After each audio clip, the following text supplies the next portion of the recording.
kepadamu. Untuk Engkau aku hidup, untuk Engkau aku mati.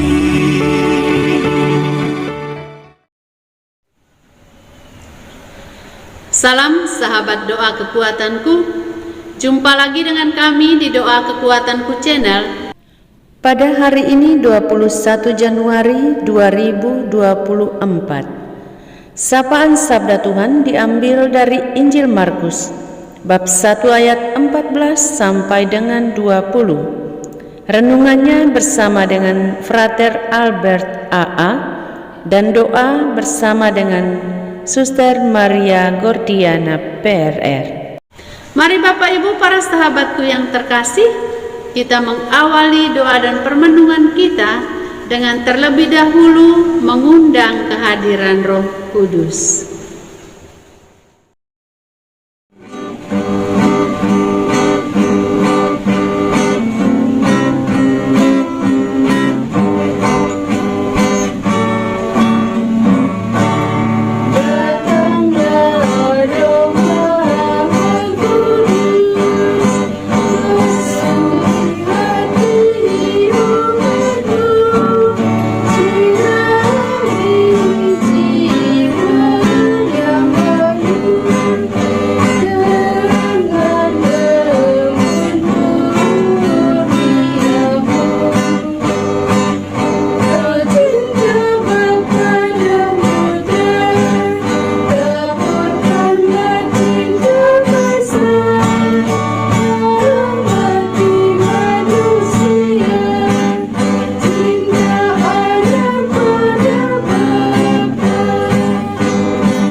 Dalam nama Bapa dan Putra dan Roh Kudus, amin.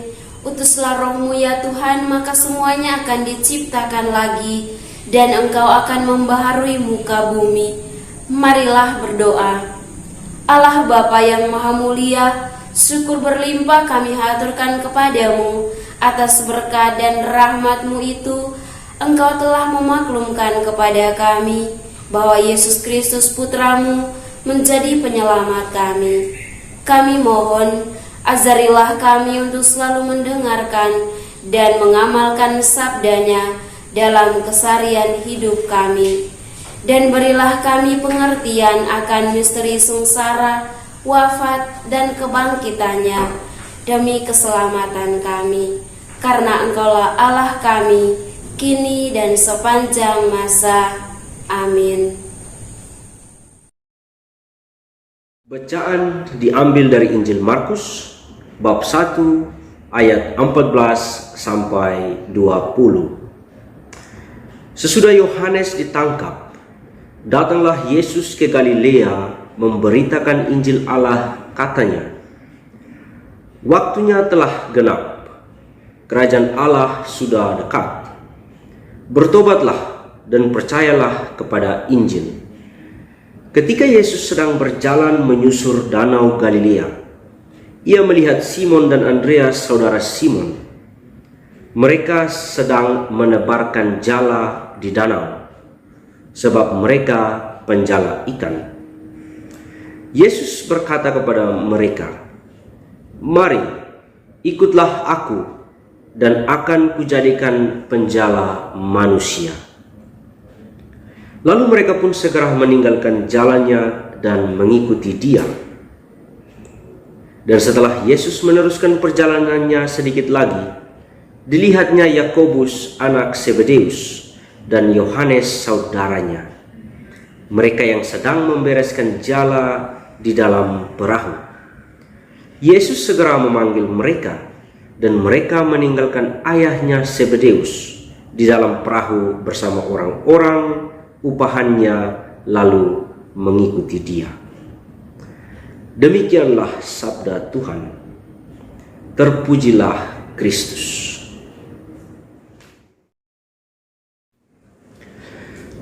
Selamat pagi, selamat berhari Minggu biasa yang ketiga bagi kita semua.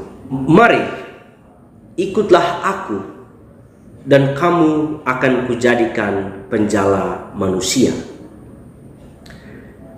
Saudari dan saudaraku yang dikasihi Kristus, bacaan-bacaan kita pada hari ini menyerukan ajakan untuk merenungkan panggilan Tuhan, panggilan yang telah diwariskan kepada kita semua. Ajakan dan panggilan Tuhan ini mengundang kita untuk segera memulai mewartakan kerajaannya. Pewartaan yang mendorong kita dengan keteguhan iman akan Yesus dalam merenungkan perjalanannya ke Galilea, seperti yang kita lihat dalam bacaan Injil hari ini. Dan tentunya keteguhan iman ini memiliki satu tujuan penting, tujuan yang berharga dan mulia. Karena tujuannya adalah pewartaan akan sabdanya dan pewartaan akan kerajaannya.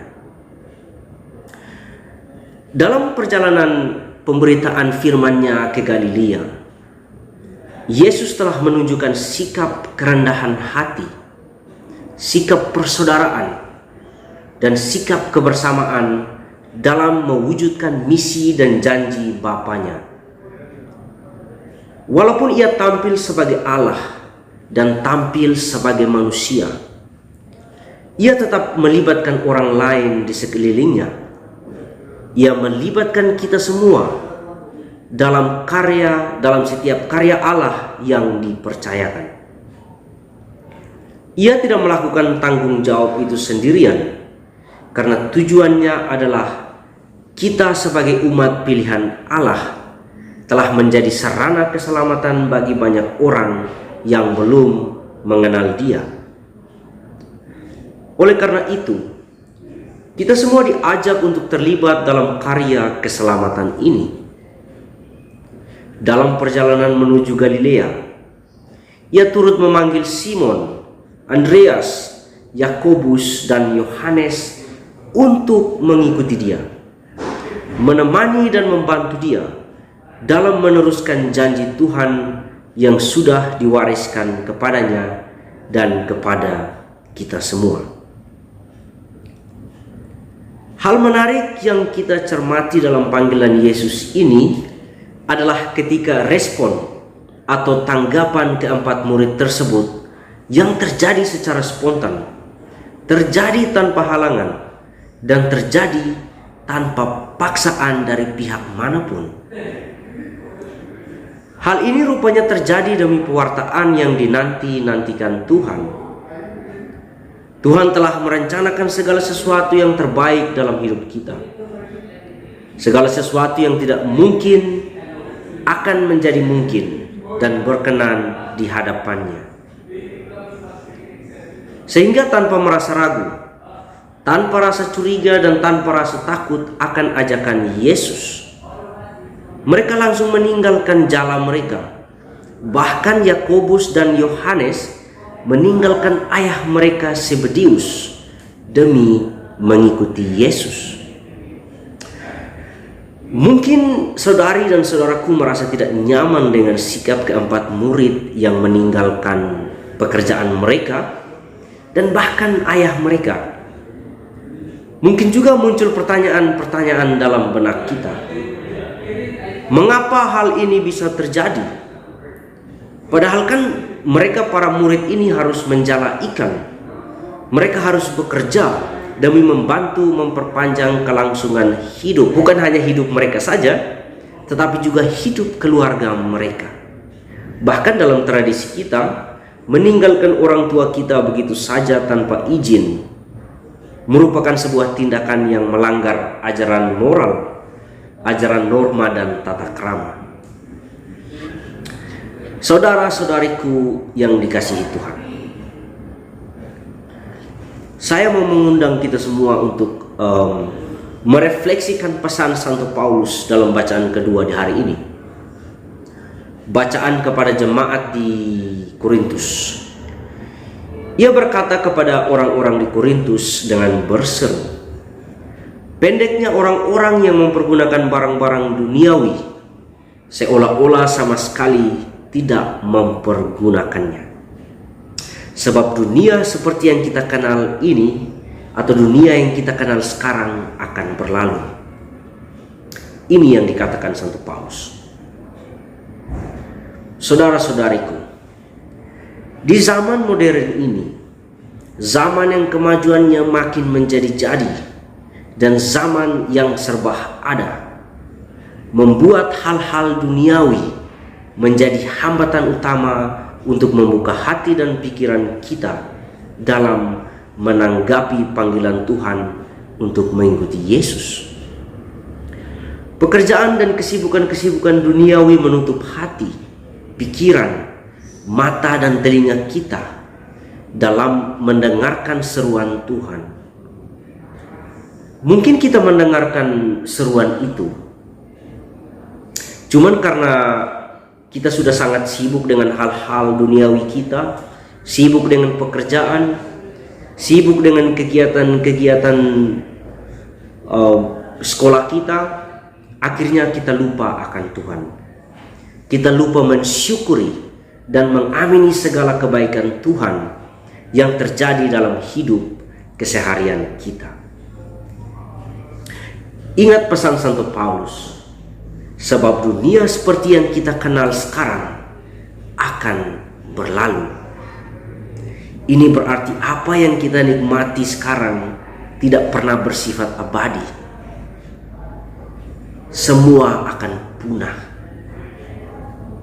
Dan pesan Santo Paulus ini mengajak kita untuk harus bisa mendekatkan diri dengan Kristus. Sebab kita tidak akan hidup selama-lamanya.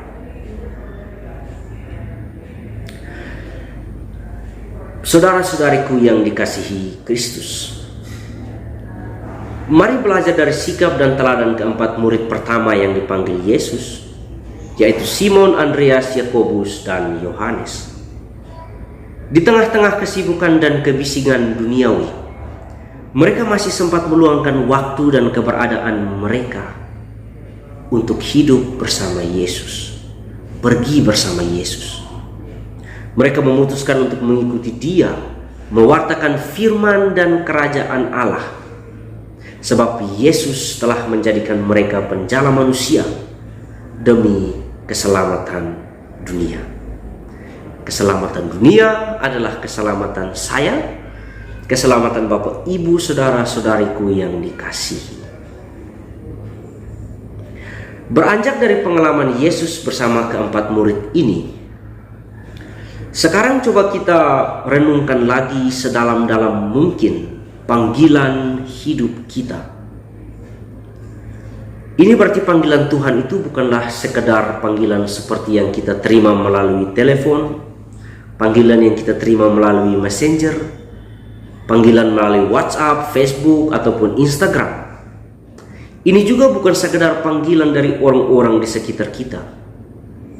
Akan tetapi panggilan Tuhan yang kita terima dan kita imani ini merupakan sebuah rahmat ilahi yang dianugerahi kepada keempat murid dan juga kepada kita semua. Panggilan ini juga dialami oleh Nabi Yunus dalam bacaan pertama.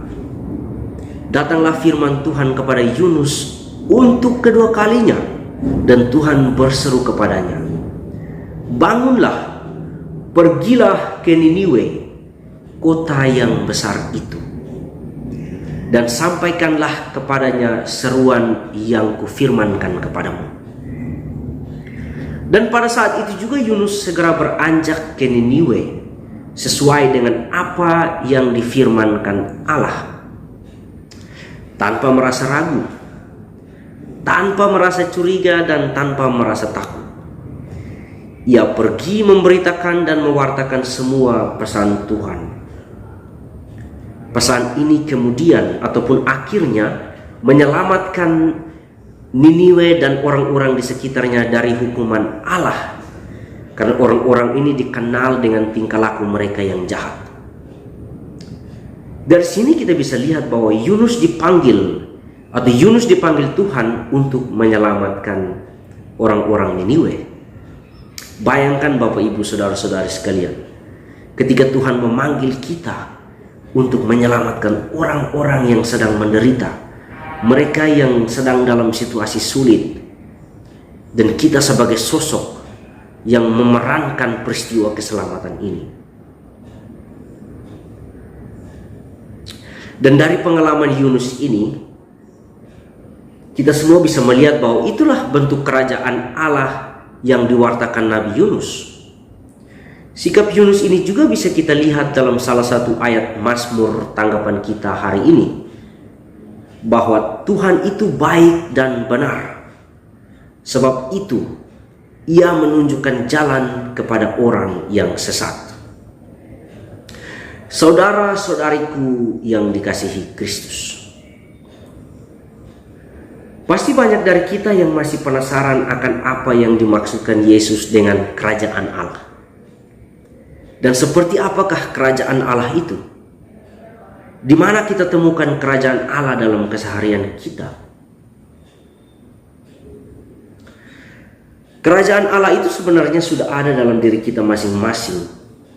Kerajaan Allah itu hadir di tengah kita melalui sikap baik kita, sikap kebajikan, sikap yang penuh dengan kerendahan hati, sikap yang memiliki rasa dan niat dalam memaafkan sesama, dan sikap dalam memiliki kasih yang dapat kita berikan kepada orang lain.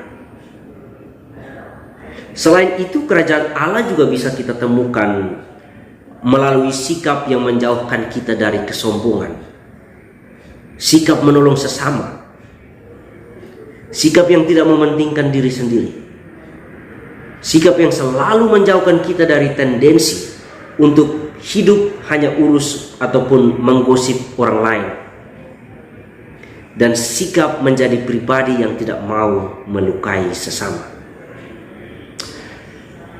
Oleh karena itu, saudara-saudariku yang dikasihi Kristus, saya mengajak kita semua untuk selalu membuka diri, membuka hati dan pikiran kita untuk mendengarkan ajakan dan seruan Tuhan dalam mengikuti dan mentaati perintahnya di tengah kebisikan dan kesibukan dunia. Karena dengan panggilan Tuhan ini, kita sudah turut mempartisipasikan diri kita dalam karya keselamatan yang datang langsung dari Allah.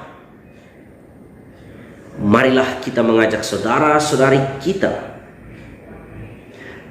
yang merasa diri belum sempat terlibat dalam pewartaan Tuhan, agar mereka juga mau membuka diri, membuka hati dan pikiran mereka dalam menerima undangan dan panggilan Tuhan. Semoga kita bisa disatukan dengan Yesus, agar kita juga selalu bergandengan tangan dalam mewujudkan misi yang dianugerahkan Allah kepada kita, yakni mewartakan kerajaannya. Dan bagi saudari-saudara yang sudah atau sedang terlibat dalam pewartaan ini, teruslah ikuti dia, teruslah ikuti Yesus. Ikuti Yesus dan menjadi penjala manusia dalam melanjutkan pewartaan Tuhan bagi mereka yang membutuhkan kehadiran kita. Amin. Setelah kita mendengarkan sabda Tuhan dan merenungkannya, marilah kita menyampaikan doa-doa permohonan kita. Bagi gereja, ya Bapa, limpahkanlah berkat kepada umat-Mu, agar semakin mampu mendengarkan sabda putra-Mu dalam kehidupan berumah tangga. Marilah kita mohon, kabulkanlah doa kami, ya Tuhan. Bagi masyarakat, ya Bapa, terangilah masyarakat kami dengan sinar kemuliaan-Mu yang terpancar dari cinta kasih Kristus, agar masyarakat kami dapat mengusahakan segala sesuatu demi kemuliaan nama-Mu. Marilah kita mohon, kabulkanlah doa kami, ya Tuhan. Bagi mereka yang menderita sakit, ya Bapa, dampingilah mereka yang sedang menderita karena sakit fisik maupun karena mental. Sentuhlah mereka dengan sentuhan kasih-Mu, agar mereka tetap kuat dan mantap dalam iman, harap dan kasih akan pembebasan yang sejati dalam Kristus. Marilah kita mohon, kabulkanlah doa kami, ya Tuhan. Bagi kita orang berdosa, ya Bapa, bimbinglah kami memperbaiki segala keretakan hidup kami, agar senantiasa berusaha dan dapat menempuh jalan-Mu yang benar. Bukalah hati kami untuk selalu mendengarkan sabda-Mu yang menyelamatkan kami. Marilah kita mohon, kabulkanlah doa kami, ya Tuhan. Marilah kita hening sejenak untuk menyampaikan doa-doa permohonan kita secara pribadi.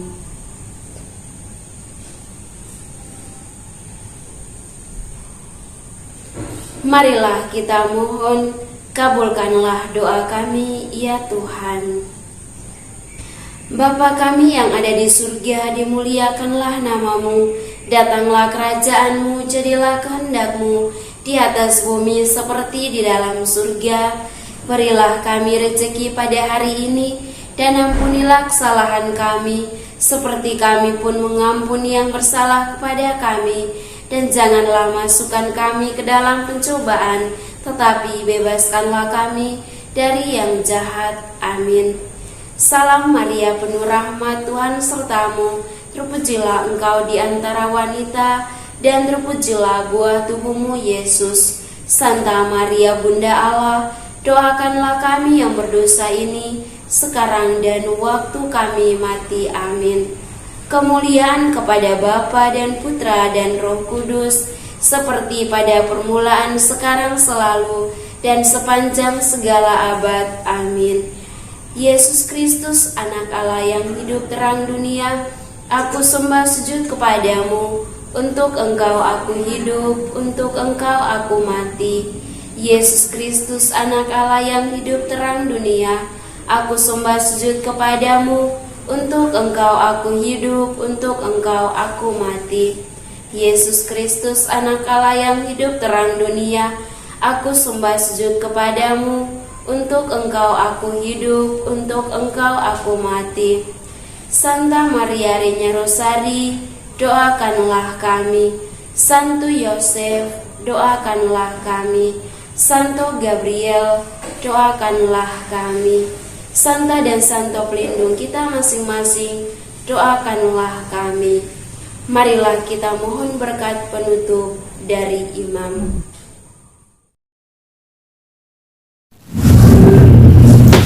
Tuhan bersamamu dan bersama roh.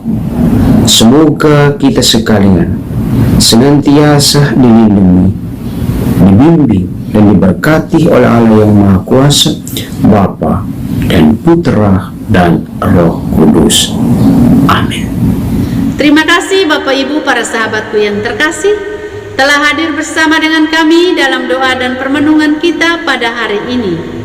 Kita akan jumpa lagi di doa dan permenungan pada hari-hari yang akan datang. Kami akan selalu hadir untuk menyapa setiap hati.